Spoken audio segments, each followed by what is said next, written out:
Bien. Bueno, Gustavo, me toca darte la bienvenida y es para mí una enorme alegría presentar al padre Gustavo Irrazábal en este encuentro que nos reúne habitualmente los días jueves.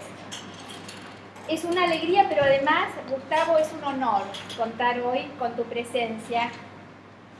Me ha tocado conocerte desde hace algunos años, cuando empezamos el camino de formación del Instituto Acton Argentina, y ver con admiración tu grandeza intelectual, la agudeza de tus reflexiones y la apertura hacia lo nuevo.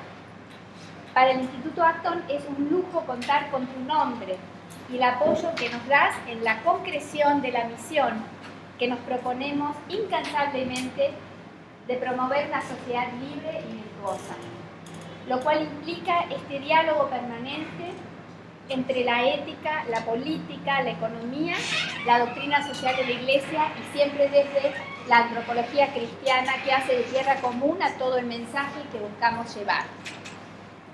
Gustavo Irrazábal nació en Buenos Aires, es abogado, es sacerdote por la Arquidiócesis de Buenos Aires, es sacerdote por la Arquidiócesis de Buenos Aires, correcto. Cursó sus estudios de licenciatura y doctorado en Teología Moral en la Pontificia Universidad Gregoriana de Roma. Es profesor de Teología Moral en la Facultad de Teología de la Universidad Católica Argentina, en los cursos de Moral Fundamental, Doctrina Social, Moral Sexual y Moral Sociopolítica. Es vicedirector de la revista Criterio y miembro del Consejo Académico del Instituto Acton Argentina.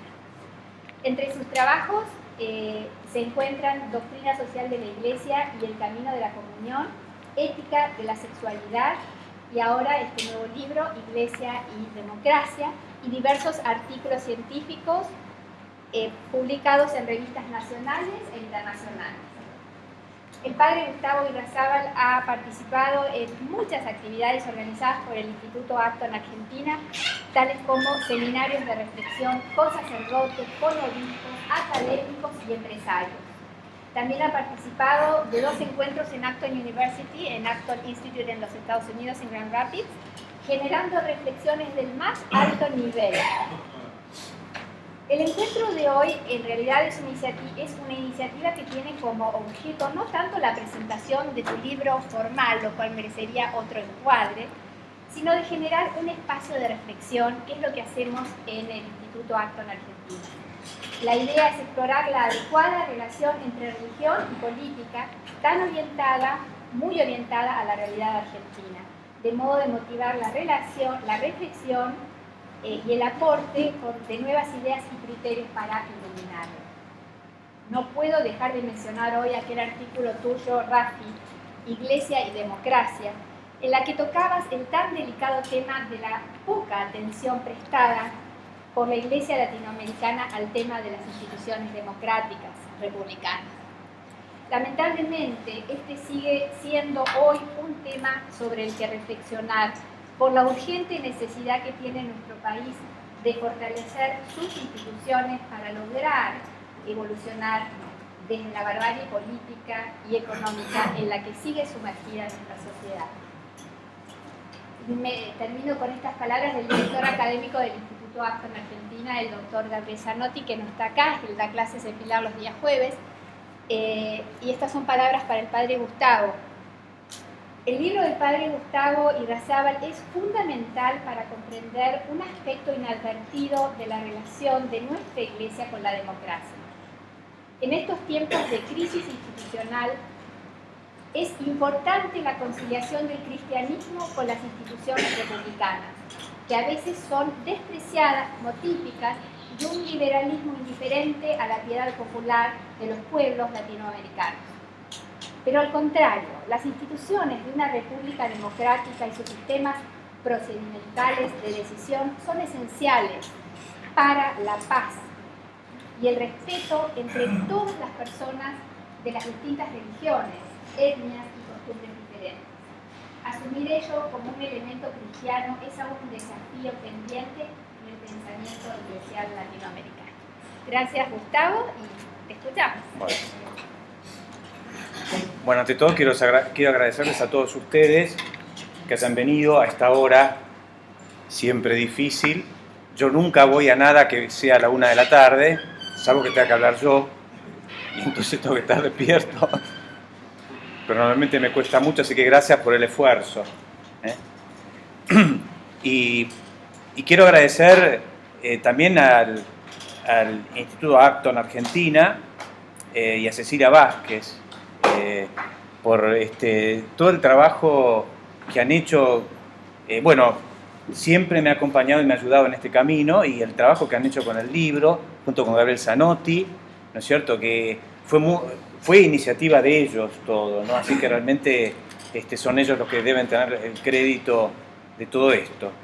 Y con ellos, tanto en el Acton Argentina como la participación en el Instituto Acton en los Estados Unidos, siempre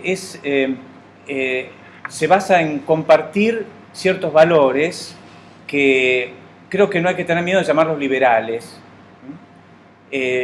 Liberales no en el sentido de individualismo, sino en el sentido de preocupación por la sociedad, por la autonomía de la sociedad, por la libertad de la sociedad, frente a la tendencia expansiva del poder del Estado, ¿no es cierto? Entonces, preservar la autonomía de la sociedad, esa es la esencia del pensamiento liberal, no el individualismo, ¿no? Y eso me parece que es importante dejarlo en claro, ¿no es cierto? Hay un autor, un politólogo canadiense, Will Kimlicka, ¿no es cierto?, que en su libro sobre la filosofía política contemporánea explica precisamente esto, que me parece muy importante entenderlo, porque nuestra adhesión a valores liberales expresa nuestra preocupación por la sociedad argentina. Y al mismo tiempo creemos que estos valores son expresión de la tradición y del acervo de nuestra fe cristiana. Y eso es lo que, bueno, tratamos de difundir, de promover. Como decía Cecilia, la idea original de estos dos encuentros, de este jueves y el próximo, era la idea de hablar sobre estas ideas, ¿no es cierto? Después, cuando llegó el libro, para no multiplicar eventos, decidimos unir las dos cosas, pero siempre, como Cecilia aclaró ahora al comienzo, la reflexión esta excede el libro, y voy a hacer referencias que no están en el libro, autores que no están en el libro, porque el tema es más amplio. Y respecto del libro, también yo quiero hacer una advertencia por una cuestión de honestidad. El libro es un libro de texto, ¿no es cierto? Y eso es importante tenerlo presente. Lo escribí como un instrumento para un curso en el doctorado de Ciencias Políticas de la Universidad Católica, y por lo tanto es un poco un texto académico que trata de seguir el temario de ese curso. Entonces, no es un libro para la mesita de luz, no es un libro que tiene el estilo fluido que podría tener un ensayo, no es un libro atrapante, ¿no es cierto? Salvo que uno vaya hacia el libro con ciertas preocupaciones, ¿no es cierto?, que lo ayuden a atravesar ese desierto que es un libro para un curso académico, ¿no? Así que con esto descargo mi conciencia, ¿no?, que alguno se clave con el libro, digamos. Y por otro lado, también necesito descargar mi conciencia en este sentido, de que yo no soy un especialista en ciencia política, y eso hace que yo esté entrando en aguas peligrosas, porque yo, si algo estudié y si de algo sé algún poquito, es teología, pero la ética política, que yo enseño ahora hace 14 años, la ética política exige ese trabajo interdisciplinar con la historia, con la ciencia política, con el derecho y con otras disciplinas que obviamente cuando uno hace este trabajo, que en el fondo debería ser un trabajo más en equipo que de una sola persona individualmente. Lo que pasa es que acá no es fácil trabajar en equipo, ¿no? Y eso hace que el libro tenga los límites de el esfuerzo de sintetizar disciplinas que exceden mi dominio. Así que los que sí dominan los diferentes temas se van a dar cuenta de las imperfecciones, de las lagunas, de los límites. Por eso, este libro es nada más que una propuesta de síntesis muy provisoria, muy abierta, muy inicial, para promover la reflexión sobre el tema. Es como llamar la atención sobre el tema, ¿no es cierto? No tiene otra pretensión, no tiene pretensiones.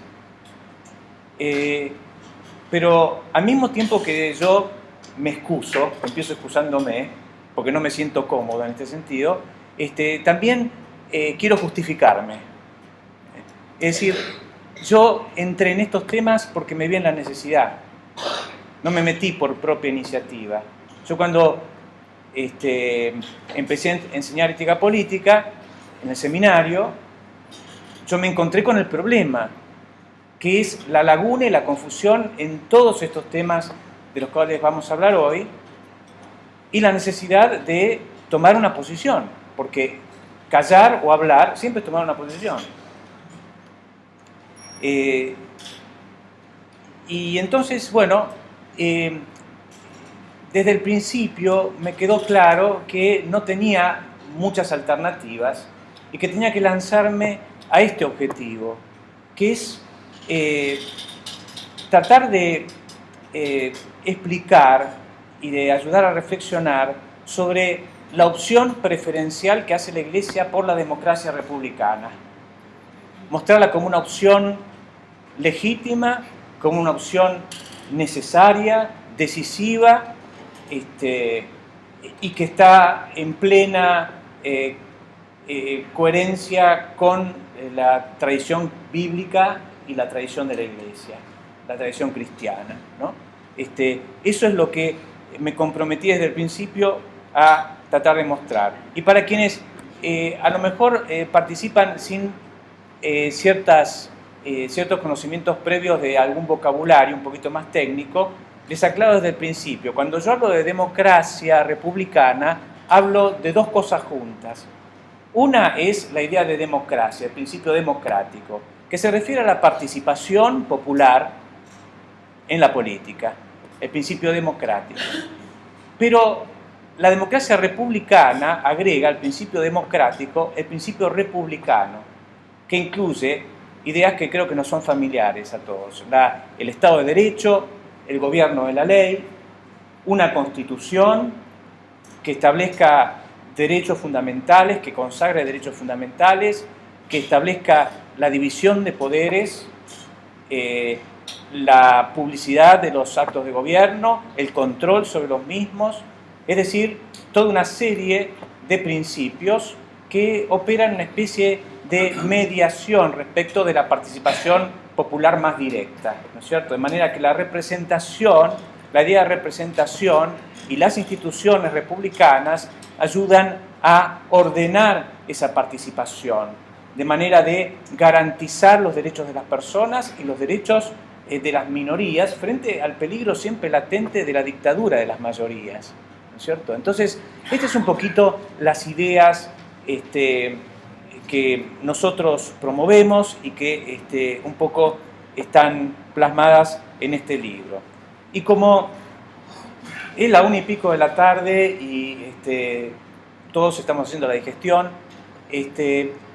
yo me imaginé esto de antemano, más que intentar un desarrollo sistemático de los contenidos del libro o de algún discurso preparado, yo quisiera desarrollar el tema de un modo más narrativo, es decir, contar la historia de lo que me llevó a esto, pero no por afán de ser autobiográfico, sino para ilustrar el tema y los diferentes descubrimientos que fueron jalonando este camino. Entonces, voy a tratar de reconstruir el hilo histórico de cómo se fue dando esto que les propongo para la reflexión. Por lo pronto, yo estudié Derecho en la Universidad Católica desde el año 78 al 84. Fue una época en que la Facultad de Derecho de la Universidad Católica Argentina estaba dividida ideológicamente entre liberales y nacionalistas. Ninguno de los dos era democrático. Y en la Iglesia se agregaba una tercera tribu, que eran los progresistas, tampoco democráticos en sentido político, pero estaban más cerca de las ideologías de izquierda, ¿no es cierto? Mientras que en el contexto de la UCA, cada uno a su manera, liberales y nacionalistas expresaban la ideología de derecha. Pero democrático no era casi ninguno, ¿no es cierto? Yo en esa época tuve mi etapa nacionalista, estando en la facultad, pero después ya mi sensibilidad y mi pensamiento se volcaron hacia la democracia, por motivos que incluso ahora me es difícil de recordar, pero posiblemente sean más afectivos o intuitivos que reflexivos. Cuando llegó la democracia en 1983, yo lo recuerdo con una profunda alegría, por dos motivos: por la democracia y porque yo interpretaba que el gobierno de Alfonsín representaba, dentro de las diferentes ofertas que se habían presentado en esa elección, la que mayor garantía institucional podía dar a la democracia. Mi miedo ya en aquel momento era, ¿no es cierto?, que lo carismático, que los liderazgos personalistas desplazaran a las instituciones. Y me parecía, a pesar de que Alfonsín era un líder muy fuerte y carismático, y con una tendencia no necesariamente favorable a lo institucional en algunos aspectos, pero me parecía que era, dentro del conjunto, la mejor garantía posible para el comienzo de esa nueva etapa de la democracia. Después entré al seminario en el año 84 y ahí vino mi época apolítica. Es decir, durante muchos años estuve completamente ausente de los vaivenes de la democracia, los carapintadas, la tablada, todo eso, a pesar de que estaba cerca físicamente, en realidad afectivamente estaba años luz, ¿no? Pero algo me devolvió a la realidad, que fue la hiperinflación. Y recuerdo la angustia de esos meses de hiperinflación, y recuerdo después el alivio cuando, con la convertibilidad, las cosas aparentemente se ordenaron, y la tranquilidad de esos breves años, ¿no es cierto?, en los cuales todos comentábamos, incluso con algunos acá presentes, comentábamos: por fin el país encontró un camino de estabilidad, de crecimiento, ¿no? Éramos muy jóvenes, estábamos todos muy contentos. Yo me fui a estudiar afuera en el 95, ya en el 98 empezaban las noticias preocupantes del comienzo de la recesión, pero yo siempre en ese tiempo lo viví con cierto optimismo, como diciendo, bueno, dificultades pasajeras, ya la cosa se encaminará. En ese momento, en Europa, con un pequeño, digamos, nosotros le decíamos el borsino, que era lo que la diócesis nos daba para poder vivir en Roma, con un pequeño borsino en peso dólar, uno era un rey, ¿no es cierto?, allá. Y no hacía falta visa para entrar a ningún lado. Es decir, yo creía que ya éramos del primer mundo. Ahí abajo, pero ya habiendo pasado de categoría. Cuando volví acá, volví en el 2000, y ahí presencié una cosa de la que no quiero hablar mucho porque me hace llorar, que es el 2001, una cosa tremendamente difícil de entender, de aceptar. Y a partir de ese momento, entonces, surge la inquietud de entender qué pasó, cómo puede ser. Y en ese momento, y acá viene el primero de los ladrillos de esta construcción, en mi casa había un libro de Mariano Grondona. La Argentina como vocación. Un libro de esos que escribía Mariano Grondona, bien escritos, claritos, más de difusión. Y empecé a leer ese libro. Y en ese libro la esencia o la afirmación central era la siguiente. La Argentina había dejado de crecer de modo sostenido a partir de 1930, con la revolución, la primera ruptura del orden constitucional, ¿no es cierto?, contra el presidente Irigoyen. A partir de ahí, la Argentina había perdido el rumbo de desarrollo. Junto con la pérdida de la estabilidad política, había perdido la estabilidad económica. Uno después le puede agregar, digamos, muchos peros. Los problemas económicos ya venían de unos años antes. Después, durante muchos años, la Argentina, por lo menos por ciertos periodos, creció. Pero básicamente el problema había empezado siendo político en su raíz. Ese fue el asunto, ¿no es cierto?, que a mí creo que me dio vuelta la cabeza, porque por primera vez, después de muchos años, empezaba a pensar el tema desde la perspectiva política. Y empezaba a ver que Grondona tenía razón cuando decía que el libro está escrito en 1995 y en pleno optimismo. Y sin embargo Grondona, en ese librito tan sencillo, decía que hacía falta reformas políticas de segundo grado, que garantizaran lo institucional por encima del elemento carismático. Yo lo leí en el 2000 y la profecía de alguna manera se había cumplido. El no haber hecho los deberes había llevado a una democracia débil que no pudo sostener el sacudón económico del 2000-2001. Yo recuerdo en el 2002 o 2003, en el Colegio Máximo, hubo unas jornadas en las cuales vino Arturo Valenzuela, el que fue secretario, me parece que trabajaba en la Secretaría de Estado en los Estados Unidos, era el encargado de asuntos latinoamericanos, y habló precisamente sobre este tema institucional, ¿no es cierto? Si el presidencialismo o el parlamentarismo eran lo más conveniente para el país, ¿no? Una excelente exposición. Cuando terminé se me acercó un sacerdote, un gran sacerdote y una persona muy culta, y me dice al oído lo siguiente, dice: esta conferencia está bárbara para Suiza, pero nosotros somos Argentina. Acá lo primero que hay que hacer es salir de la pobreza.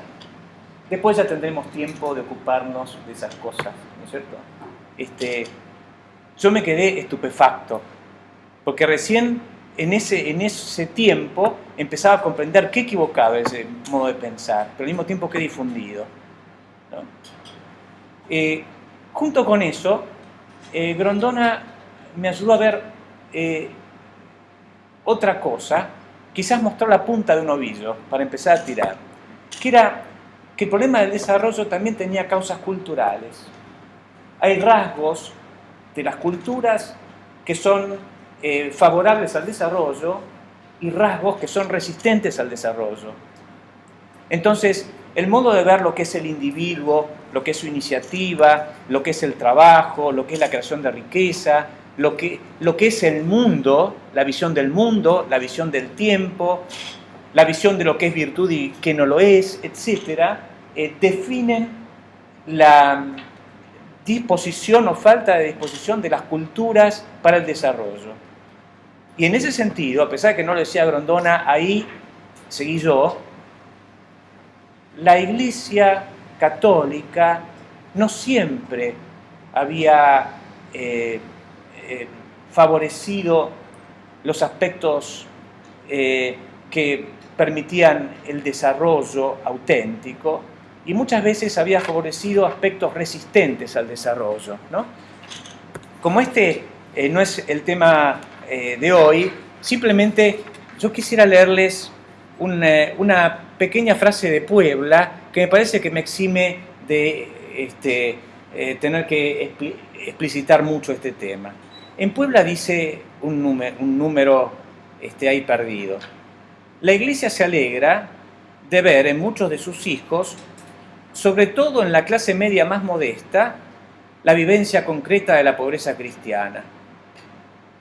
Es decir, un acto fallido, no lo sé, pero evidentemente los autores de Puebla veían el ideal social en la clase media baja, ¿no es cierto? Porque era la que mejor podía expresar los valores cristianos. Yo entiendo lo que querían decir,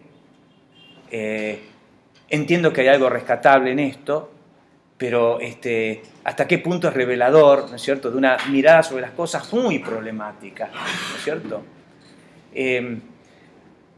Ahora, a partir de estas primeras intuiciones, yo fui leyendo las muchas declaraciones que fue sacando el episcopado en ese tiempo. Las iba coleccionando, leyendo a los comentaristas, y realmente uno podía comprobar la falta de sensibilidad para la dimensión política de la crisis del 2001, junto con una gran sensibilidad por la cuestión social, la falta de sensibilidad por la cuestión política.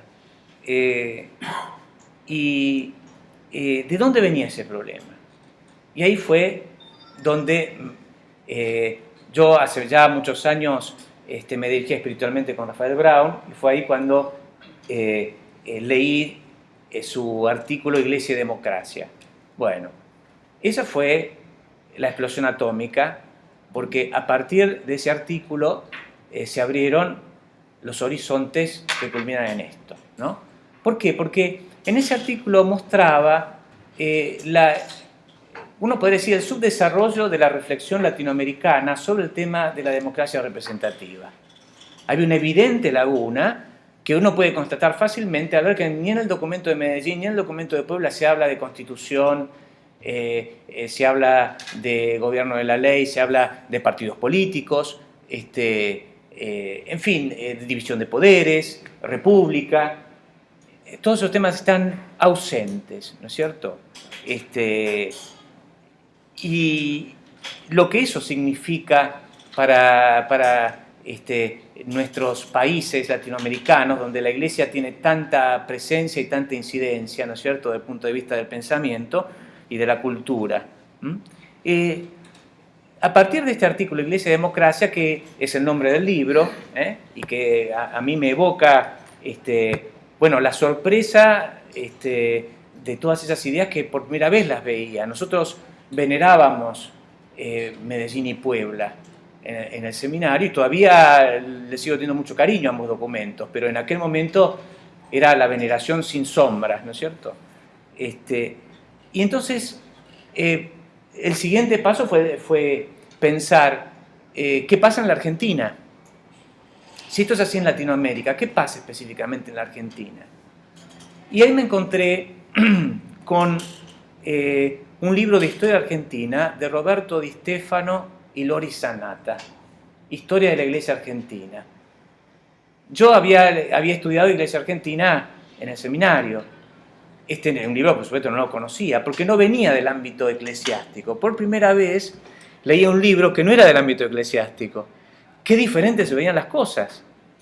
Porque ese estudio, más objetivo, más desapasionado de la actuación de la Iglesia en la historia, y sobre todo en relación con el Estado,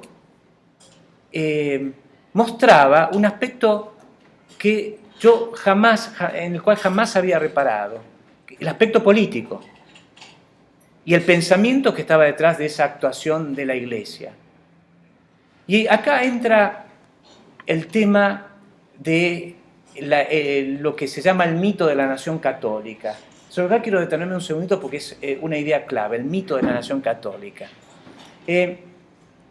El pensamiento nacionalista, ¿no es cierto?, es un pensamiento para el cual la nación no es una construcción histórica un proceso lleno de contingencias, ¿no es cierto?, que se va dando a través de la historia, de manera que la nación no está al principio como una especie de esencia que solamente se despliega, sino que está al final, ¿no es cierto?, como resultado de muchas vicisitudes históricas. Las cosas podían ser de otra manera, fueron de esta. Pero para el nacionalismo, la nación es una especie de persona que está ahí ya desde el comienzo y que solamente se despliega. Puede crecer de altura, le pueden salir los bigotes, pero desde el principio está el ser nacional, la identidad nacional, la esencia de la nación, ¿no es cierto? Y en ese pensamiento nacionalista, a principios del siglo XX, sobre esto después voy a volver, precisamente los conservadores, ¿no es cierto? El gobierno conservador empieza a adoptarlo por el problema de la inmigración, ¿no es cierto? Cómo consolidar el ser nacional en un país que recibía un aluvión inmigratorio fuera de toda medida, es decir, era una cosa inmanejable. Y entonces la idea nacionalista del ser nacional, de la identidad nacional, empieza a elaborarse como idea que debe llevarse a la educación, construir mitos, reformular la historia, símbolos, y de esa manera, ¿no es cierto?, fomentar la identidad nacional. Y la Iglesia, ya en las primeras décadas del siglo XX, vio en esto una posibilidad de revancha frente al liberalismo de la generación del 80, interpretando esa identidad nacional como una identidad esencialmente católica. Ahí surge el mito de la nación católica, ¿no es cierto? El ser nacional es católico. Fíjense lo problemático que es, porque eso significa que si uno no es católico, el señor que hace estas camisas no es católico, ¿no? O sea que no pertenece al ser nacional, ¿no es cierto? O por lo menos no tanto como un católico. Entonces, es un pensamiento muy complejo, y este libro, Historia de la Iglesia Argentina, va mostrando precisamente cómo esto se traduce en modos de situarse la Iglesia frente a la ruptura de la institucionalidad en el año 30, la revolución del año 43, donde los cuadros de la acción católica entran masivamente en funciones de gobierno, cómo se situó la Iglesia con el peronismo, el idilio y la ruptura, cómo se situó la Iglesia frente a los gobiernos militares, el idilio y la ruptura, y también permite entender cosas que pasan hasta hoy. Lo mismo, desde otra perspectiva, se podía ver en la obra de Luis Alberto Romero, ¿no es cierto? Pero perfectamente coincidentes, ¿no es cierto? Voy salteando algunas cosas para no abusar. ¿Y dónde está la raíz de este problema?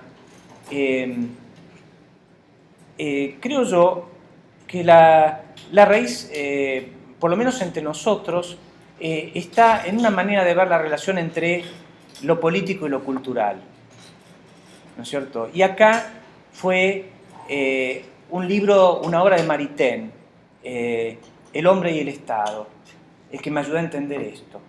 La nación política, la Argentina, no debe definirse a partir de la cultura, ¿no es cierto? Porque en realidad la nación política, como en nuestro caso, y de un modo especial en nuestro caso, alberga diferentes culturas. Y además, por ejemplo, nosotros tenemos culturalmente más afinidad con un uruguayo que por ahí con alguna persona de algún lugar del interior, que tiene otra cultura. Y sin embargo, una persona de Jujuy, de Formosa, donde sea, es nuestro conciudadano, y un uruguayo no lo es. La cultura no se puede definir, la nación política no se puede definir a partir de la cultura. En esto se juega la posibilidad del pluralismo, porque si la nación es definida a través de la cultura, todo aquel que no coincida con la cultura que en el fondo, sacando la retórica, es coincidir con aquel que se arroga la facultad de definir la cultura, en el fondo es siempre eso, y decir quiénes están afuera y quiénes están adentro. No hay pluralismo y no puede haber democracia. Hasta hoy la Iglesia argentina mantiene esa dualidad, esa contradicción entre no querer dejar la definición cultural de nación y tener que abrirse al pluralismo. Esa tensión la Iglesia argentina todavía no la ha resuelto, pero eso va a quedar para el jueves que viene. A mí me basta con señalar esto, que según Maritain, la política es una instancia diferente de la cultura, autónoma respecto de la cultura. Por ejemplo, la cultura nuestra política, la cultura nuestra, sí, política, es caudillista. No hay que engañarse, ¿no es cierto? Tenemos profundamente arraigado el caudillismo, ¿no es cierto? Y uno de los argumentos que dentro de la Iglesia se han sentido mucho para criticar la Constitución de 1853, ¿no es cierto?, es que no se ajusta a nuestra cultura, al genio de nuestro pueblo. Esa es la expresión que está consignada en documento de la Iglesia, al que me voy a referir el jueves que viene, al genio de nuestro pueblo. Ahora, el problema es el siguiente: ¿por qué las instituciones políticas y la Constitución en particular tienen que ser el mero reflejo de una cultura? Maritain nos ayuda a pensar que entre las instituciones políticas y la cultura tiene que haber una relación de tensión, de fecundación recíproca, pero al mismo tiempo de distancia crítica. La política debe modelar la cultura. La política no puede desentenderse de la cultura. Ahí está, por ejemplo, el genio de Alberdi, ¿no?, de considerar que el liderazgo fuerte no se podía desarraigar y por lo tanto era mejor reconocerlo y ponerle límites y contrapesos. Pero al mismo tiempo la política tiene la función de criticar la cultura. La cultura no es la palabra de Dios, ¿no es cierto?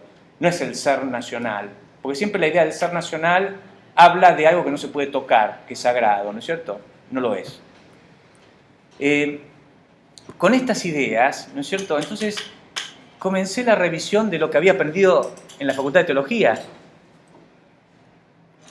Y ahí se me abrieron los ojos de muchas cosas, ¿no es cierto?, de la formación, no solo mía, hablo de mí en cuanto sacerdote, la formación de los sacerdotes, que permite entender muchas cuestiones de la Iglesia actual, ¿no es cierto? Por ejemplo, la idea estudiada, profundizada por el padre Escanone sobre la sabiduría popular, ¿no es cierto? Y por lo tanto, el caudillismo, que es parte integrante de la sabiduría popular, ¿no es cierto? Uno se da cuenta que en eso hay cosas para criticar, porque qué es sabiduría y qué no es sabiduría uno sabe al final de un proceso crítico, no antes. O sea, no es que uno todo lo que ve en la realidad es sabiduría popular. ¿Cómo discierne uno cuál es la sabiduría? Tiene que hacer un proceso crítico en base a ciertos criterios independientes, autónomos, ¿no es cierto? Y después, al final, sabe lo que es sabiduría. Por lo tanto, el hecho de que nuestro pueblo haya sido tendencialmente caudillista no se puede,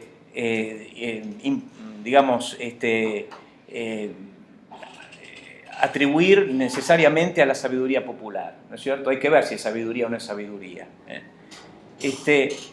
La idea de que la Argentina es un pueblo católico, que es la idea, bueno, que trabajó el padre Gera, ¿no es cierto?, y que realmente es muy cuestionable. La idea que nosotros aprendimos en el seminario de que el peronismo es la expresión del ser nacional y la expresión del catolicismo en nuestra cultura, que nos enseñaba el padre Sebastián Politi en aquel momento, evidentemente era cuestionable, ¿no es cierto?, sin necesidad de tener ninguna afiliación partidaria. Pero, curiosamente, es lo mismo que acaba de decir hace poco tiempo Julián Domínguez en el homenaje al padre Mujica, que fue perfectamente aceptado por obispos y sacerdotes, ¿no es cierto? Entonces, como uno ve, le dicen, las ideas están.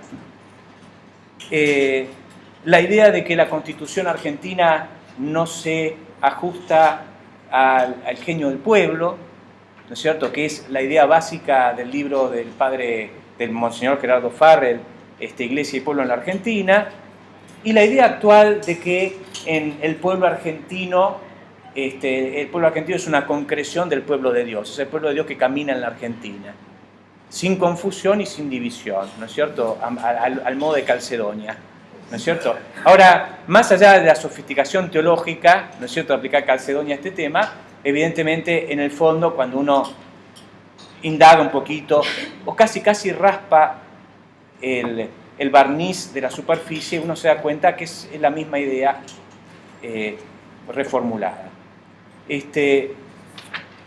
Bueno, ahora el siguiente paso de este descubrimiento es que ¿de dónde viene el problema de nuestra Facultad de Teología en esta cuestión? Y evidentemente que, en primer lugar, que conocía una sola tradición, que es la tradición de la Iglesia Europea Continental, que había tenido, ¿no es cierto?, con la democracia, un gran conflicto, ¿no es cierto? Pero conflicto que, como voy a decir después, es más histórico que esencial, ¿no es cierto? Hubo razones históricas del conflicto. Pero lo que no tenía presente es la tradición americana. En Estados Unidos, la Iglesia Católica y la democracia nunca tuvieron conflictos de fondo. Desde el principio de la democracia americana, la Iglesia Católica acompañó esa democracia. Pero esa experiencia americana, acá, por la formación de los profesores, nunca caló hondamente, y por el perjuicio antiamericano, vamos a decirlo con claridad, ¿no es cierto? Pero fíjense la paradoja. En Europa continental, la unión Iglesia y Estado terminó en sociedades profundamente secularizadas, mientras que en Estados Unidos la separación Iglesia y Estado permitió conservar una sociedad profundamente religiosa. Paradoja, ¿no es cierto? Y quizás el que mejor pudo ver esta diferencia y este fenómeno es el obispo John Kearney Murray, que fue el obispo americano que contribuyó más a la aceptación de la libertad de conciencia. Ustedes saben que la Iglesia acepta la libertad de religión y la libertad de conciencia recién en 1961, en el Concilio Vaticano II, con el documento Dignitatis Humanae. Recién ahí la Iglesia logra aceptar la libertad de... ¿Me equivoqué? ¿Dije algo más? No, pensé por ahí. Recién ahí la Iglesia logra aceptar la idea de la libertad de conciencia, que significa, en términos políticos, un verdadero cambio de paradigma, porque es la admisión del pluralismo y de la democracia pluralista, que hasta entonces la Iglesia no la podía admitir realmente, ¿no es cierto?, si no admitía la libertad de conciencia, y junto con ella la admisión plena de muchos derechos que hoy damos por supuesto, la libertad de expresión, la libertad de imprenta, la libertad de opinión, la libertad de poder ejercitar el propio culto en el ámbito público y tantas otras cosas, ¿no? El obispo John Kearney Murray, fue el que mejor explicó de qué manera la libertad de conciencia estaba en la tradición de la Iglesia. La Iglesia no, al aceptar este giro en su enseñanza, no estaba rompiendo con la tradición, estaba interpretando su mejor tradición, que había sido siempre en favor de la libertad. Y esto entonces lleva finalmente a mirar a la historia, ¿no es cierto? ¿Cuál es esa tradición con mayúscula que ahora a través de la democracia republicana era como redescubierta en toda su riqueza. Bueno, la tradición que un autor suizo, filósofo político, Martin Ronheimer, un sacerdote de la Santa Croce, que enseña en la Santa Croce. Martin Ronheimer llamó a esto el dualismo cristiano. ¿Qué entiende él por el dualismo cristiano? Él dice que el cristianismo introduce en el mundo una novedad absoluta, que es la autonomía del orden religioso y del orden político. Verlos como dos esferas autónomas. Eso es una novedad absoluta, ¿no es cierto? Dada al César lo que es del César, dada a Dios lo que es de Dios. El Evangelio del domingo que viene. Dada al César lo que es del César, dada a Dios lo que es de Dios. Es decir, no mezclemos. No hagan del tema del impuesto un tema teológico, pero tampoco hagan de la religión un tema político. ¿No es cierto? Ahora, este dualismo no es un perfecto paralelismo. ¿Por qué? Porque lo religioso, lo espiritual tiene primacía. ¿En qué sentido? No primacía política, como que el Papa tuviera que cumplir funciones políticas, sino primacía en el orden espiritual. La esfera espiritual, la esfera de la fe, de la religión, debe recordarle siempre al poder político aquellos valores supremos a los cuales debe reconocer, a los cuales debe servir. O sea que precisamente la esfera espiritual es la que impide que el poder político se absolutice y se considere creador de sus propios valores. Y esta es la función que ha cumplido la religión cristiana a lo largo de toda la historia. Ahora, claro, uno siempre puede decir, bueno, y los papas en la Edad Media, las cruzadas, qué sé yo qué. La historia siempre es muy complicada. Las figuras históricas son siempre muy complejas y difíciles de analizar en toda su variedad, ¿no es cierto? Y su heterogeneidad. Pero lo que uno tiene que admitir, por lo menos, es que el Papa nunca quiso convertirse en un emperador. Se habrá agarrado los pelos con el emperador, pero nunca quiso sustituirlo. ¿Por qué?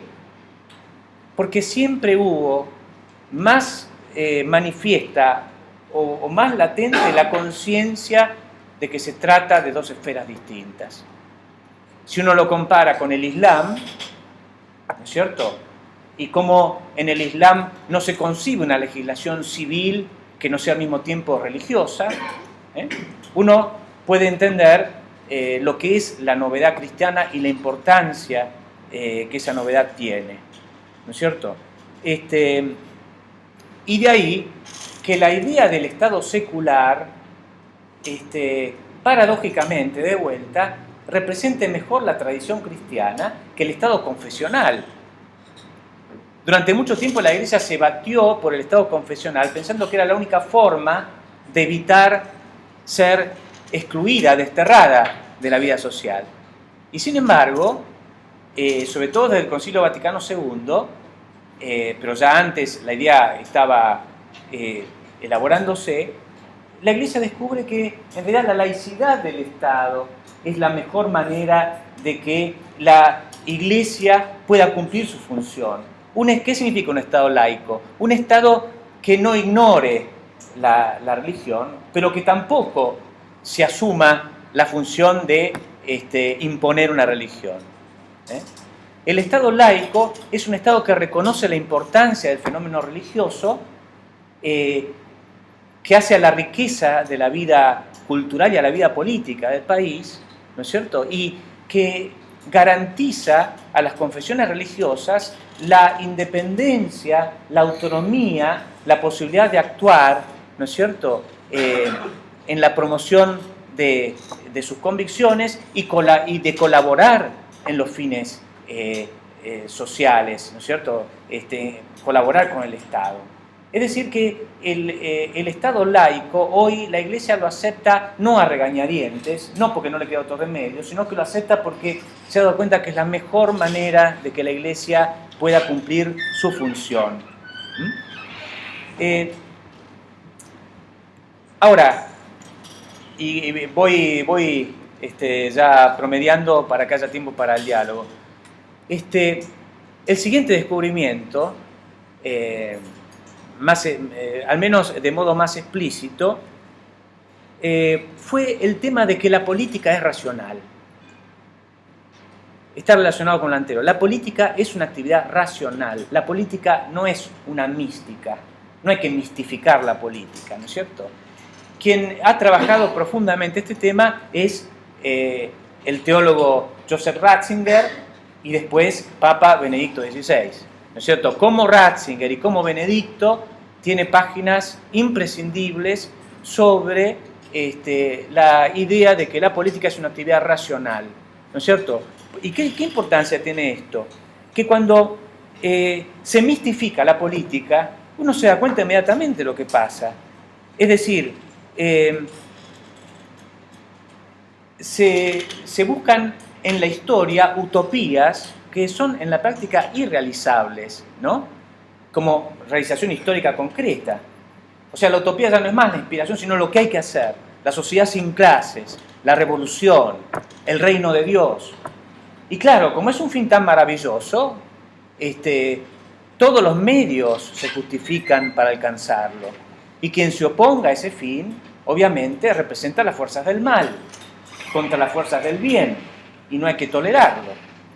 La mistificación de la política, entonces, es el campo de la prepotencia, del autoritarismo, de la mentalidad maniquea, apocalíptica, de lucha contra el bien y el mal, todo está en juego, mientras que la política racional es una actividad infinitamente más aburrida y humilde. ¿Por qué?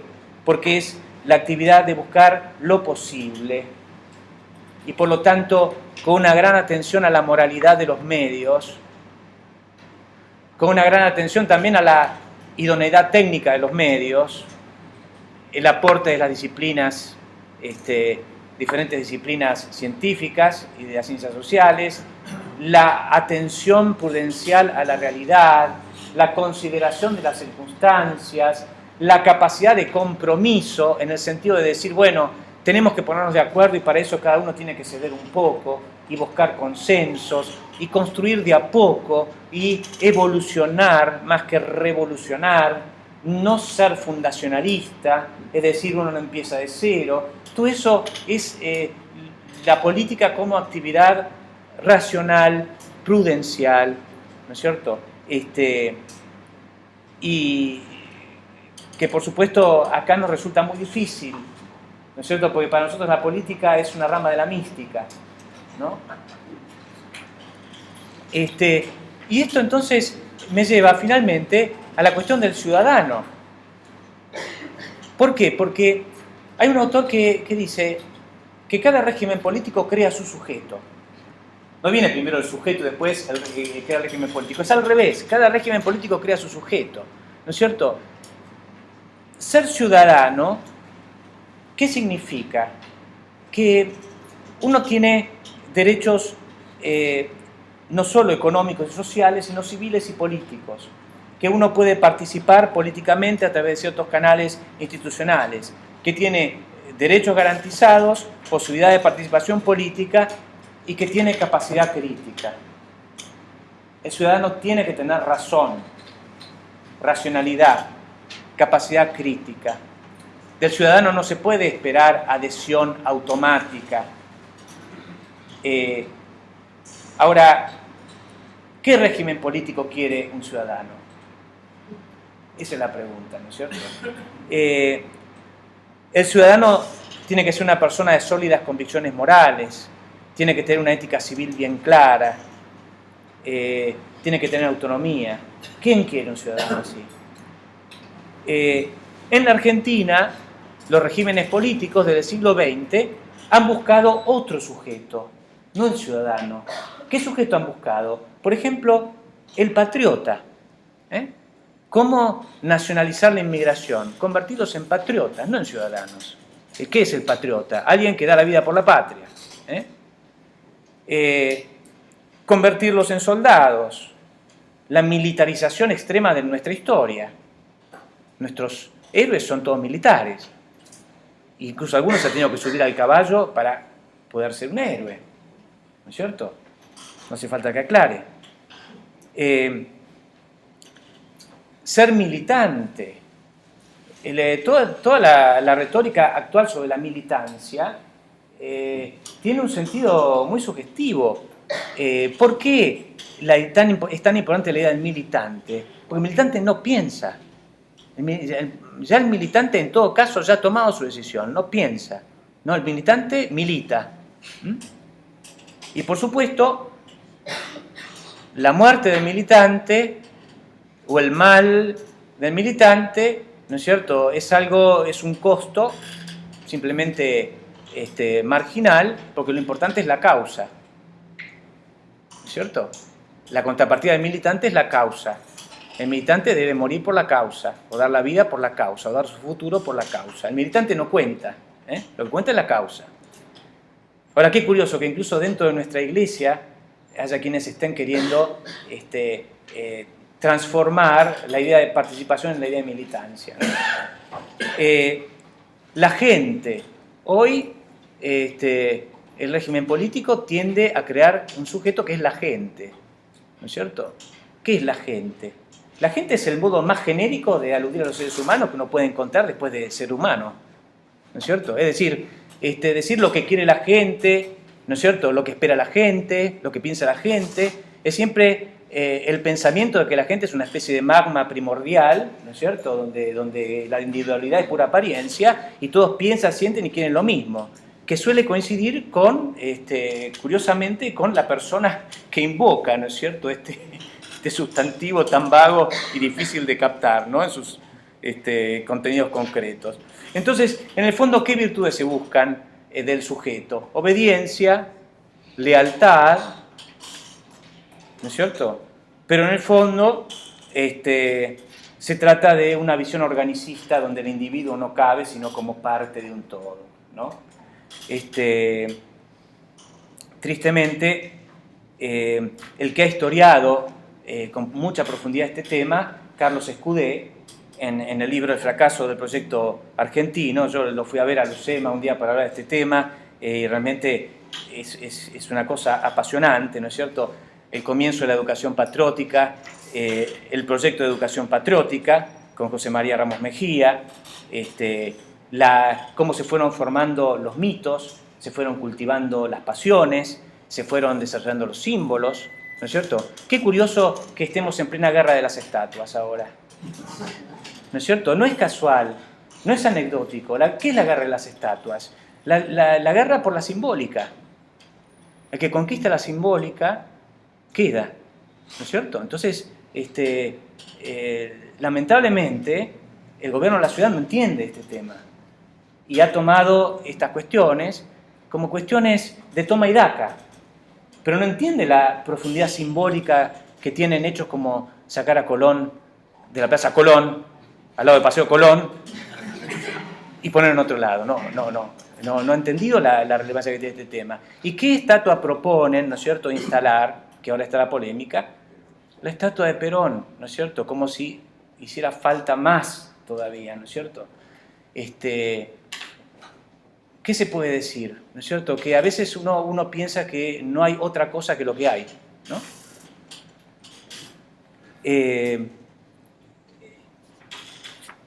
Había omitido, y con esto termino enunciando nada más que las tesis fundamentales, entonces a partir de todo esto, había omitido decir una palabra acerca del populismo, ¿no? Esta idea de la política mística es una idea que se ve muy bien plasmada en el populismo, ¿no es cierto? Hay un libro reciente de Loris Sanata, El populismo, donde caracteriza esta figura tan proteiforme, a veces tan difícil de conceptualizar, tal vez así que alguno piensa que la idea no existe, ¿no es cierto?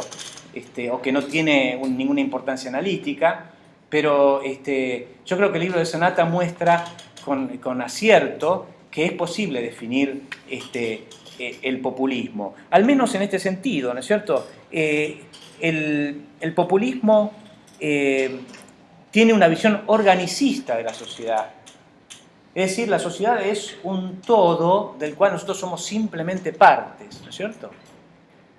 El populismo tiene una tendencia, por supuesto, el organicismo va acompañado de la idea del líder, ¿no es cierto? ¿Quién es el que interpreta al pueblo orgánico? El líder.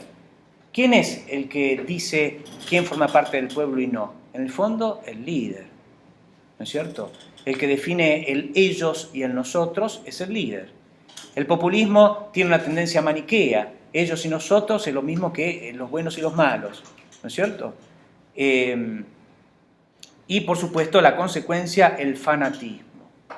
El populismo impulsa al fanatismo y quiere construir el sujeto fanático, ¿no es cierto? Y en este sentido, la lectura reciente del libro de Loris Sanata, a mí me hizo acordar una lectura que hice casi al principio de todo este camino, que es el libro de Alain Finkielkraut, La derrota del pensamiento, ¿no es cierto? Alain Finkielkraut dice que este tipo de pensamiento organicista lo que hace es destruir la racionalidad, destruir la razón. ¿Por qué? Porque ahora lo que hay que hacer es entrar en sintonía con la cultura o con el ser nacional, ¿no es cierto? Ya no pensar, ya no hay nada más que pensar, hay que entrar en sintonía para ser y para no quedar afuera. Entonces, las últimas palabras de ese pequeño, importantísimo libro de Finkielkraut es que en el fondo los que están quedando son los fanáticos y los zombies. ¿Por qué los zombies? Porque ese tipo de cultura achata, porque no hay confrontación, no hay progreso, no hay avance de ningún tipo. Entonces, los fanáticos y los zombies, ¿no es cierto? Que es una buena descripción de cierta realidad que uno puede apreciar, ¿no es cierto? La multiplicación de fanáticos y de zombies. Termino enunciando simplemente las tesis que surgen de este recorrido que hice, que es la primera de todas, que la democracia republicana es fruto del pensamiento y de la historia cristiana, ¿no es cierto? A pesar de que muchas veces ha sido vehiculizado por movimientos y personas que quizás no eran cristianos explícitamente, pero que son deudores del pensamiento y la cultura y los valores cristianos, ¿no es cierto? Entonces, esta idea es de Maritain, ¿no es cierto? Que la democracia es el fruto histórico del cristianismo. El cristianismo, por supuesto, puede traducirse en otros sistemas políticos que no son la democracia, de hecho lo ha sido a lo largo de la historia, pero lo que con esto queremos decir es que la democracia republicana está en plena sintonía con esa tradición, punto uno, y también que la democracia necesita del cristianismo, necesita de la inspiración cristiana, ¿no? Esa es la obra de Maritain. La democracia, aunque sea laica y secular, necesita de la inspiración cristiana. ¿Pero cómo? No a través de la Iglesia y digamos, su intervención directa en la política, sino a través de la cultura, de la conciencia de los ciudadanos, ¿no es cierto?, de la iluminación de esa conciencia, la inspiración de la cultura, ¿no? Esa es la idea de Maritain. En segundo lugar, el cristianismo aporta al mundo esta novedad de la separación entre religión y política, que ha hecho bien a las dos. Separación que va acompañada con la primacía de lo espiritual, ¿no es cierto? De manera que la religión aporta a la política, porque le muestra los valores supremos de los cuales la política no se debe olvidar. Y la política brinda a la religión ese ámbito de libertad y autonomía para desarrollar su obra propia.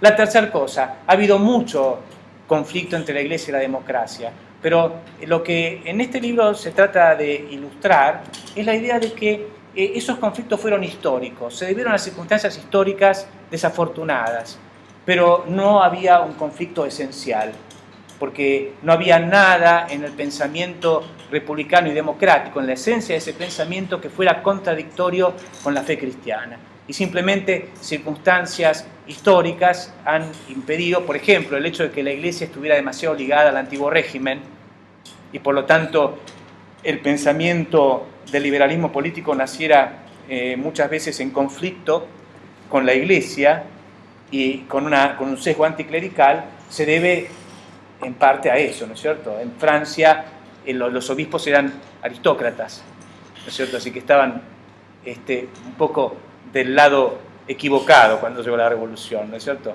Pero bueno, ese tipo de conflictos con el tiempo se han ido subsanando y sale entonces a la luz esta sintonía. Y finalmente, en Latinoamérica, de a poquito, con mucha fatiga, vamos entrando en convergencia con el magisterio universal. En digamos, la opción preferencial por la democracia la hizo Pío XII en 1944. El documento Benignitas et Humanitas, el radiomensaje Benignitas et Humanitas. Y fue reafirmado por documentos muy importantes, ¿no es cierto? La encíclica Pacem in Terris, primero, sí, la encíclica Pacem in Terris de Juan XXIII, pues en el Concilio Vaticano II, y etcétera, etcétera, ¿no es cierto?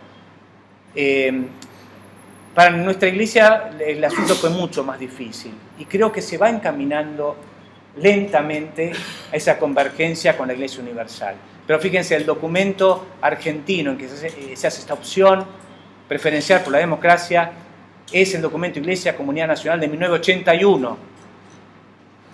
Fíjense la distancia con Pacem in Terris y fíjense la distancia con 1944 y Pío XII, 1981, ¿no es cierto? Y todavía estamos en ese camino por una serie de dificultades que son pensamientos incompatibles que todavía están uno al lado del otro y de los cuales voy a hablar el jueves que viene. Pero lo cierto es que nosotros estamos con cierta dificultad todavía y lamentablemente el gran acercamiento que hubo de la Iglesia a la democracia republicana con motivo de la reforma de la Constitución en 1994, en cierta manera ha perdido posiciones, ha habido un cierto retroceso. En estos años ha vuelto a cobrar fuerza un pensamiento movimentista que no es bueno ni para la Iglesia ni para el país, ¿no es cierto? Entonces, estas reflexiones creo que hoy conservan toda su importancia y quizás van creciendo en importancia, ¿no es cierto?, para poder prevenir ciertos rumbos peligrosos que puede tomar la vida argentina si la religión y la política se mezclan como nunca debieran hacerlo. Bueno, termina acá. No sé si hay alguna pregunta o los abrumé. Ahora, a continuación, la idea es que pregunten si alguien tiene que hacer un comentario, sea mínimo, y así hay tiempo para compartir mis preguntas y cosas prácticas. La palabra. Sí, sí, por eso. Sí, Perdón.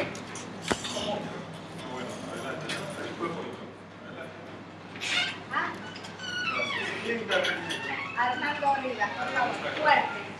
Muchas gracias. Primero que quiero rescatar de que el liberalismo se inventó en el cristianismo. Que el liberalismo se inventó con el cristianismo. La separación del Estado de la Iglesia es fundamental y está en dar al César lo que es del César, a Dios lo que es de Dios, y algo más que dijo Jesucristo también: mi reino no es de este mundo. Segunda cosa, está la conciencia de la falibilidad del hombre. El justo peca 7 veces. La libertad, el que esté libre de pecado, que arroje la primera piedra.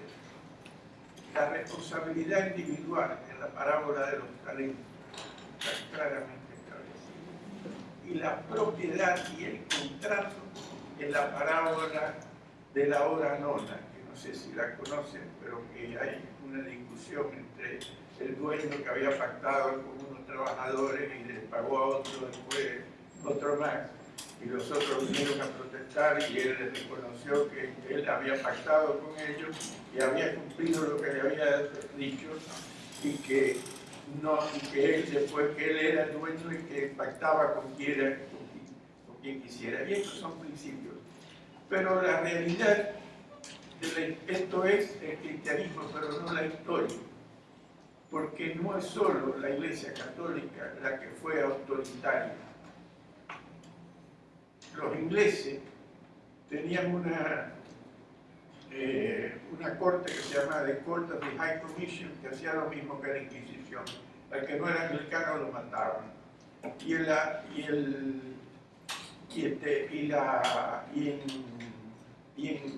se llama? En Suiza mataron, ahora no me acuerdo cómo se llamaba, porque decía que la sangre le daba ACP. Y la libertad religiosa no se dio en los Estados Unidos porque los americanos son superiores. Yo quiero rescatar que la estupidez no es patrimonio de la Argentina. ¿No? Los americanos, hasta que tuvieron la Constitución de 1787, estaban tan atrasados como los latinoamericanos. Y lo que cambió en los Estados Unidos fue eso. Y voy a rescatar algo más, que cumplieron el hecho de lo que dijo Adam Smith, que dijo: habrá libertad religiosa el día que haya multiplicidad de sectas. Y esto fue lo que pasó en los Estados Unidos, y por eso hubo libertad religiosa, y la religión católica allí se comportó como las otras, ¿no? Así que yo quiero rescatar esto porque creo que es importante, porque la Argentina es un ejemplo para el mundo. Cuando la Argentina tuvo el sistema, estaba entre los primeros países del mundo. Y no eran ni japoneses, ni alemanes, ni americanos. No, eran latinoamericanos como cualquiera de nosotros, como yo, que ustedes saben que no soy argentino originalmente. Pero no, como digo, no tenemos el patrimonio de la estupidez, sino que el sistema, como dijo Tocqueville, tales son más fuertes los vicios del sistema que la virtud de los que lo practican. Y lo que sí no puedo rescatar en la Argentina, no puedo comprender que los argentinos no estén orgullosos de su historia y que la quieran recomponer, porque esta es la idea fundamental de saber que hay que cumplir con la Constitución, ¿no? Y no con el peronismo, que fue el que destrozó a la Argentina, trayendo el fascismo a la Argentina, que había perdido la guerra. Muchas gracias y perdón. Muchísimas gracias, Armando. Tu pregunta. Muchísimas gracias, Cecilia. Yo soy Cristian Navarino, le agradezco su exposición. Quisiera hacer referencia a los comunicados del episcopado donde dicen que nos preocupa el hombre argentino. A mí también me preocupa el hombre y la mujer argentina, el hombre genérico. Hizo referencia a un libro de Grondona, yo quisiera traer a colación para que se quisiera interesar en él. Un libro que se llama Las condiciones culturales del desarrollo, donde pone el énfasis en el sistema, que es lo que acaba de decir Armando Rivas. Y sobre todo un sistema que comprenda la visión antropológica cristiana del hombre, es decir, que no contradiga la esencia misma de la naturaleza. El otro es el de Carlos Escudé, que se llama Causas y consecuencias de la pobreza en la Argentina, Festival de Licuaciones, y donde aborda un tema que es tabú, que hace referencia a las feroces transferencias de recursos de un sector a otro, en perjuicio de la clase media, que es a la que usted también hizo referencia. Feroces redistribuciones de plata ajena a cambio de plata. Entonces volvemos a la idea, si a nosotros nos preocupa el hombre, no dejemos que el hombre argentino sea rozado para el supuesto hipotético caso que percibiésemos manifestaciones de cleptocracia, mafiocracia o caquistocracia. El gobierno de los peores, el gobierno de los chorros o el gobierno de las mafias. Y todos y cada uno de nosotros tenemos la capacidad de juicio crítico como progreso. Entonces, la pregunta mía, para ser bien concreto y evitar el discurso disfrazado de intervención, ¿cómo hacer para que la Iglesia Católica, que ha sido siempre un factor de poder muy importante en nuestro país, influya para apuntalar un sistema que contemple esa visión antropológica y que no contradiga la naturaleza humana? Hizo referencia al presidente de la Cámara de Diputados. Su discurso es muy populista, muy estatista, dirigista, intervencionista, pero por un problema de salud se acaba de hacer atender en Matadé, que es por el sistema privado. Le agradezco muchísimo.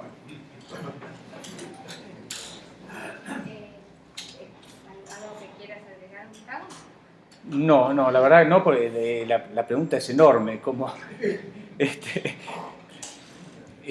Yo lo único que puedo decir es cómo hacer, hay que clarificarse, ¿no es cierto?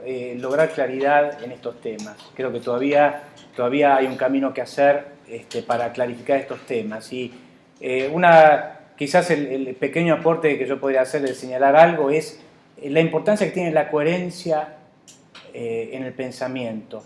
En este momento el pensamiento y la enseñanza tiene incoherencias porque se ha pasado de la idea de la nación católica a la idea democrática, pero sin abandonar el discurso anterior. Es decir, hay dos discursos que conviven. Y esto es entonces quizás la raíz de muchas ambigüedades en la actuación de la Iglesia, ¿no?, que nos preocupan, ¿no es cierto? Junto con cosas que todos aplaudimos, cosas que nos preocupan, pero que tienen su raíz en la ambigüedad del pensamiento, ¿no?, y en la falta de disposición para revisar esa coherencia racional. Por lo tanto, yo creo que ahí está una de las claves, reconocer, ¿no es cierto?, esa incoherencia, esa dualidad, ¿no es cierto?, que todavía arrastra el discurso católico en nuestro país, ¿no es cierto? Yo la del jueves que viene voy a hacer un poquito de referencia a eso, ¿no? Gustavo, en primer lugar quiero agradecerte el ejercicio de nostalgia que me hiciste practicar.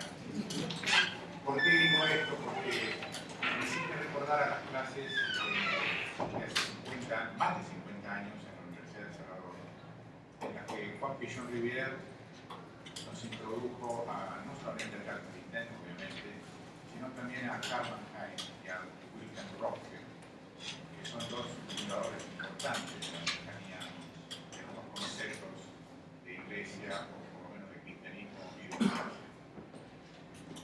Ahora voy, más que una pregunta, diríamos así, sí, es una pregunta, pero incluida de cierta sugerencia. Hiciste una comparación entre, digamos, las iglesias continentales, europeas, y los Estados Unidos. Y en el medio está Inglaterra. Y en Inglaterra existieron ciertos personajes que conocerás seguramente mucho mejor que yo, como Beda el Venerable, Santa Agustín de Canterbury, Santo Tomás Becket, Santo Tomás Moro, que tiene además un edificio en la UCA, ¿no?, el cardenal Manning, el cardenal Newman. Yo sugiero que hay que rescatar a esas personalidades dentro de estos conceptos que hemos explicado. Y además unirlo a otra cosa. Las iglesias católicas, minoritarias, continentales, tienen una manera de pensar radicalmente diferente de la de aquellas iglesias católicas que pertenecen a donde hay mayoría católica, como Italia, España, Francia. Y esos son conceptos, diríamos así, claves que pueden, digamos, fortalecer y enriquecer este análisis clínico. Por último, una última cosa. No nos olvidemos que un señor italiano bastante famoso inventó los 3 verbos fundamentales de la militancia: creer, obedecer y combatir. Hace falta que diga quién era.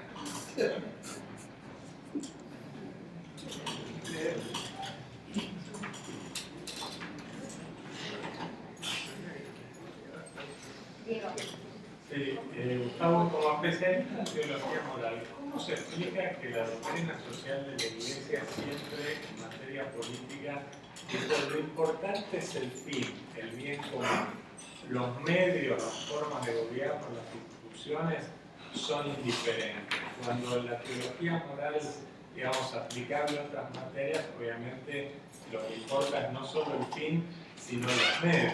Un medio malo hace malo el acto. Pero parecía haber una esquizofrenia acá, sobre todo por durante tanto tiempo defendido el principio de la indiferencia de las formas de gobierno, o si se quiere, poca preocupación por las instituciones, y solo por el bien común, que parece a veces legitimar cualquier cosa, ¿no? Sí. Es una tensión difícil porque por un lado la Iglesia tiene que mantener el principio de indiferencia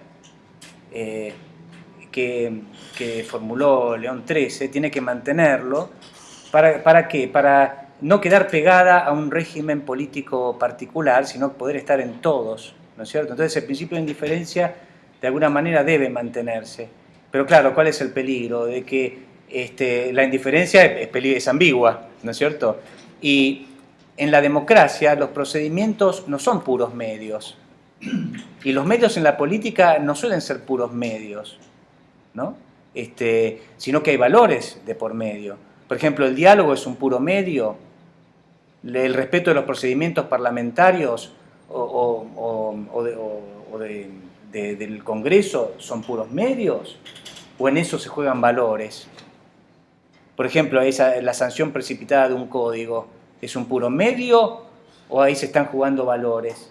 ¿No es cierto? Entonces, eso falta una más profunda comprensión de que el procedimiento democrático no es una pura máquina, sino que hay valores que están implicados, ¿no es cierto? Entonces, sí, yo creo que tenés razón.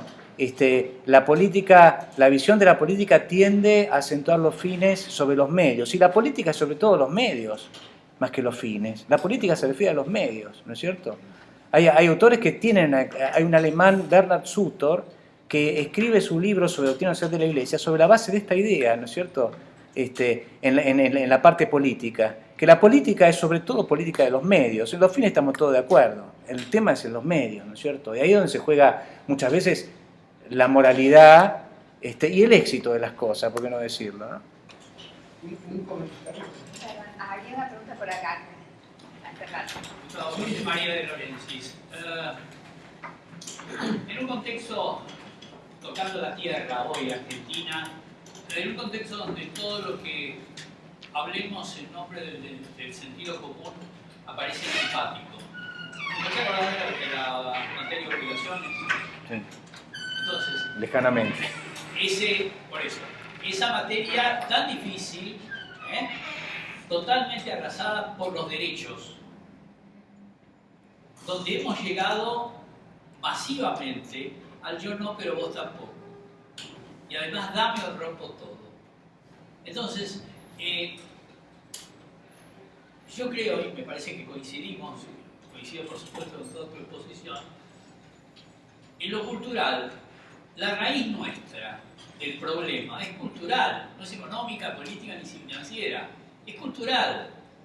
Y si la cultura, en el orden general, no para nosotros todos los asistentes, no es dedicarnos a programar un ciclo de conciertos o una serie de exposiciones de arte, sino ver qué somos y cómo podemos hacer para que cada uno ejerza o trate de poner en una mesa, en vez de un todo de verdad, un cachito de verdad. Porque si no, dentro de un año vamos a ir al hipódromo a apostar quién gana o a apostar que pierde el otro. Y eso no es votar. Y si eso para nosotros es la democracia, si eso es defender la Constitución, creo que estamos equivocados. No, yo lo único que diría, el problema es cultural e institucional, pero no es tan fácil de decir primero es una cosa, después es la otra, sino que son dos temas. Eso precisamente en el libro sobre las condiciones culturales del desarrollo, ¿no es cierto? Grondona elabora esa teoría, ¿no es cierto?, de diferentes causas del desarrollo, ¿no? Está lo cultural, está lo institucional, las dos cosas están. Las instituciones modelan también, ¿no? Sí, acá Manuel y...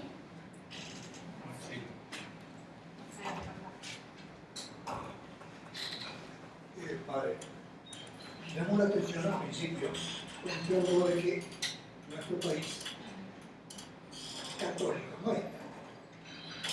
Desde comienzos de año ensayé una prueba que sigo haciendo, que es la de persignarme cuando paso frente a un templo, una iglesia. En los medios de comunicación, el transporte común, donde hay 20, 30, 40 personas, una, dos o tres personas, cuatro se he llegado a contar. El resto confirma que estamos en un país que ha perdido su raíz católica, que no tiene el valor de confesar ser católico. ¿Qué podemos hacer para revertir esa situación? ¿Qué hace la Iglesia para revertirlo? Bueno, se trabaja mucho. Ahora, en el tema, más allá de la gente que se persignó, no, las estadísticas con las que contamos muestran, ¿no es cierto?, muy a las claras que el porcentaje de católicos va disminuyendo y que cada vez menos se puede hablar de un país católico, ¿no es cierto? Lo cual crea un problema en el imaginario en que se fundan muchos discursos de la Iglesia argentina, ¿no es cierto? El otro día, perdón, por ahí pierdo un poco de tiempo, hablábamos de, bueno, ¿cuánta gente va a Luján? Se habla en términos de millones, y realmente si uno se pone con el aparatito a marcar los que pasan bajo el puente de Luján, no da la cuenta, ¿no es cierto? Pero no hay un gran interés en los números y en las estadísticas, porque en nuestro ambiente me refiero, no en sociología, es una cosa distinta, porque eso pone en peligro un imaginario, ¿no? Y hay que prepararse para el día en que eso ya no esté más, ¿no? Quería comentar y compartir todo lo que usted dijo, ¿no? Salvo al principio me hizo un poco de ruido esa. Adherimos a los valores liberales, pero no al individualismo, a lo que parece que ahí justamente, si negamos el individuo, desaparece la libertad. Pero más allá de eso, yo creo que hay una frase que lo pone en un apuro, que es cuiden la Cristina.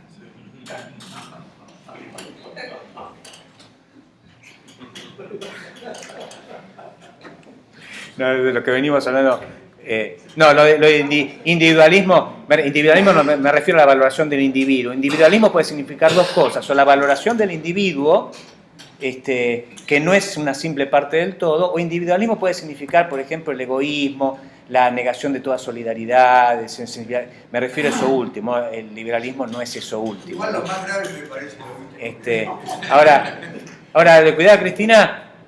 Quienes participan en Criterio saben, ¿no? Porque este tema lo venimos hablando ya en varias reuniones, acá está Luis, que no me deja mentir, que no, a mí personalmente, lo digo, me parece sumamente desacertado, porque esa frase puede tener nada más que 3 significados posibles. No conspiren contra Cristina, lo cual significa que nos está llamando conspiradores. La otra puede ser no exasperen el clima político, lo cual se lo deberían decir a Cristina. Y en tercer lugar, lo único que puede significar, si no es ninguna de estas dos cosas, es no la critiquen y déjenla terminar su mandato sin criticarla. Muy bien. Entonces, en cualquiera de los casos no significa nada que uno pueda entender. Es un típico caso en que la palabra sustituye al pensamiento. No significa nada. Es decir, si en lo humano, por supuesto, tenemos que cuidarnos unos a otros. Ahora, en lo político no significa nada que uno pueda reconocer. Yo si yo tuviera que decir qué significa esa frase, no podría decir nada racional al respecto, ¿no? Salvo, por supuesto, esto, que puede ser una manera de decir, no la critiquen, ¿no? No, yo decía, no se trata de eso. No, debo decir que no, porque esa frase no viene de sus labios, por lo menos nada que sea público, no viene de sus labios. Entonces, yo estoy criticando lo que se dice que él dice, ¿no? Tenemos acá otra Sí, pregunta. padre, usted señaló en un momento que son las circunstancias de los monumentos y las entronizaciones así memorias, y en ese cuadro la salida del monumento a Cristóbal Colón, de la partición claramente la Plaza Colón. Y a mí institucionalmente realmente me sorprende, siempre me ha sorprendido eso, porque no solamente verlo ausente al gobierno de la ciudad de todo esto, y haciendo en voz baja, sino se habrá callado en eco porque habrá conseguido esto otro, ese grado de institucionalidad, ese grado de no respetar, por ejemplo, como lo mismo pasaría si no se respetara a algo que agrediera a la inmigración hispánica, lo que representa Colón para la inmigración gitana. Yo mismo, bueno, con este tema se me fue la lengua, no quería mencionar esto, porque esto queda grabado ahí, después se me fue la lengua, pero lo que yo quiero llamar la atención, más allá de si Colón o no Colón, es lo que significa que un gobierno se arrogue la verdad sobre la historia. En eso sale completamente lo que es la función de un gobierno. El gobierno no tiene nada que hacer con el tema de imponer una verdad acerca de la historia. La historia tiene que dejar que la discutan los especialistas, ¿no es cierto? El gobierno no tiene que imponer doctrinas sobre la historia. Entonces, el ver que desde la más alta magistratura se nos enseña una interpretación de la historia es una cosa profundamente problemática y lamentablemente es poca la gente que llama la atención sobre ese problema, ¿no es cierto? Es un pésimo signo, ¿no? Una pregunta más y concluimos. ¿Alguien tiene por este lado?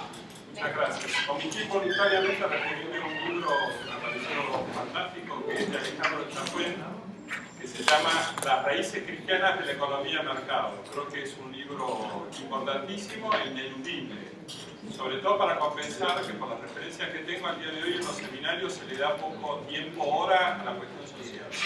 Muchas gracias. Bueno, muchísimas gracias.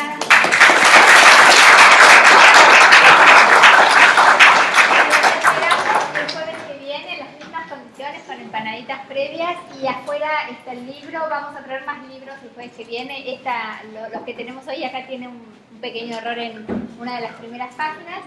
Los que están interesados en conocernos más, los invitamos a entrar en Instituto Acton en la página web, que tenemos 2 páginas a falta de 1, y en Facebook para los que les interesa navegación y son facebookeros. Todo lo que publicamos online son contenidos para reflexionar. Twitter también. Así que búsquennos y van a sorprenderse de lo que tenemos para ofrecerles. Gracias. Eso de definir la historia desde el gobierno, aparte, en este caso particular, demuestra una ignorancia absoluta. Hace un tiempo fue a Entre Ríos a quejarse de que los argentinos no lo habíamos dejado hacer. No, al contrario. Siempre hay citas bíblicas muy importantes. Nos vemos. Un gusto verte, che. Bueno. Gracias por venir. Adiós. Nos vemos, Manuel. Gracias por venir. Hasta el jueves. Muchas gracias. Bueno, gracias por venir. ¿Cómo?